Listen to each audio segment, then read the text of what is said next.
សួស្តីអ្នកទាំងអស់គ្នាថ្ងៃនេះខ្ញុំមកប្រាប់អំពីទៅលេងកន្លែង camping ឥឡូវយើងចាប់ផ្ដើមទៅមក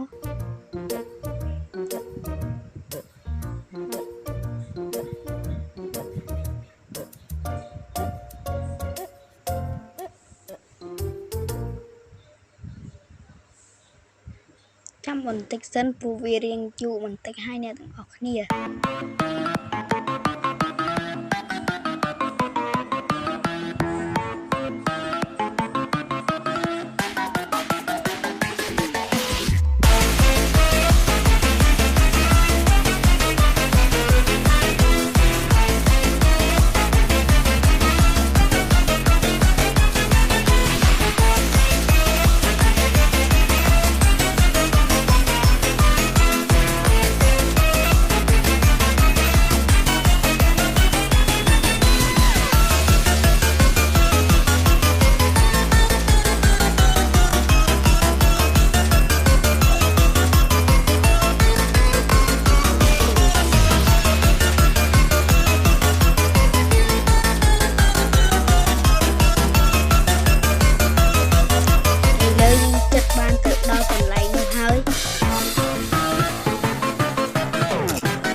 ហើយបើយើងទៅកន្លែងនោះ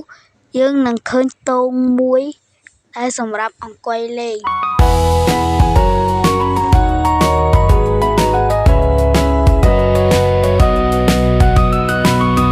ហើយបើយើងមកកន្លែងនេះនឹងឃើញមានកន្លែង steam មួយដែលស្រស់ស្អាតមែនទែន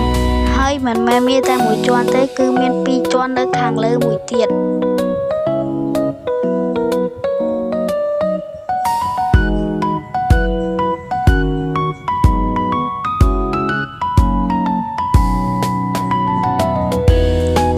បើយើងទៅមើលខាងក្រោមនឹងឃើញកន្លែងសម្រាប់គេងនិងធ្វើម្ហូបនិងកន្លែងអង្គុយលេងជាដើម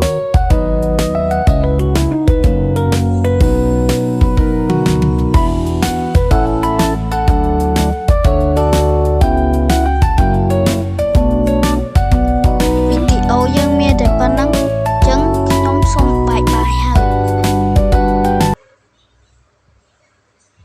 វីដេអូយើងមានតែប៉ុណ្្នឹងចឹងខ្ញុំបាយហើយ